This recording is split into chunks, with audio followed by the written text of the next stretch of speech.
Putin announced a new class of nuclear weapons that he says renders defense systems useless. It was an event squarely out of the Soviet era. We'll show you the marketing campaign in a moment. With us tonight, retired four-star U.S. Army General Barry McCaffrey, decorated combat veteran of Vietnam, former battlefield commander in the Persian Gulf, these days an MSNBC military analyst. Indira Lakshmanan is with us, columnist for the Boston Globe and chair of journalism ethics at Poynter Institute. General, before we go doubling the Pentagon budget to catch up with what Putin unveiled, and this, their computer graphics were incredible. Some people have pointed out they were borrowed from the deepest regions of YouTube a few years back. They show the reach of their missiles. They show the incredible strength of their missiles. They troll the U.S. by using part of Florida as one of the targets. They show their terrain following capabilities. You've seen it all. Before we double the Pentagon budget, what should we know about them? Well, it was a shocking kind of bellicose reaction by Putin. It was a great interview by Megyn Kelly. These nuclear weapons, which we don't actually think are combat ready and deployed yet, do not in any way change the game. They've got a massive amount of nuclear weapons, so does the United States. There is no rational first strike capability with nuclear weapons. When you look at Russia in terms of national security, their population is less than half the United States. Their economy is smaller than California. Their active ground combat forces are actually not all that much bigger than the U.S. Marine Corps. And they have a very poor naval and air strategic capability they're trying to modernize. This guy's a clever thug. He's trying to intimidate the Eastern Europeans with some success. He's batting way above his weight category in Syria.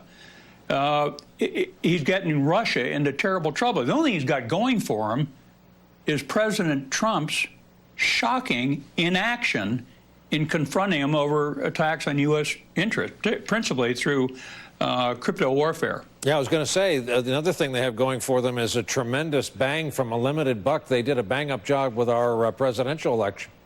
Yeah, sure. You know, there's no question about it. They're a hostile power to us and the Europeans. By the way, I would add, I think they're on the wrong side of the Sunni-Shia war. So now they're stuck with the Iranians and, you know, the Shia minority regime of Assad in Syria. This is not good long-term strategy for the Russian people. Their health care system is in chaos. They're basically a developing country with very limited freedoms, surrounded by frightened neighbors who are applying economic sanctions to them. So it's just hard to imagine what is President Trump doing not recognizing this hostility. Good question. Indira, your friends up here could not help but notice that about half of those warheads seem to be headed to your home in the Tampa Bay area of Florida. Serious question, though. We heard Putin talk about respect. He talked about being listened to now, which is, as you know, what the Russians have craved. Right, you're absolutely right, Brian. And this dates back to really the 1990s, after the end of the Cold War, to NATO expansion, to the fact that I think Russia at that point was hoping that there could have been more outreach on the part of the West. Now, I'm not justifying the behavior of Russia since. I'm simply saying that NATO expansion under Bill Clinton, then George W. Bush's decision in 2002 to leave the 1972 anti-ballistic missile treaty, these were all decisions that have shaped the decisions that Putin has taken since. And again, absolutely no justification for it, but that's just giving you some backstory into the Russian thinking. You know, and that includes, first of all, the invasion of Crimea and Ukraine. It includes this, you know, muscle flexing and claiming of having 5 new weapons, including this supposedly nuclear ICBM. Although you will notice in his interview with Megyn Kelly, where she repeatedly presses him on, are these weapons ready for prime time?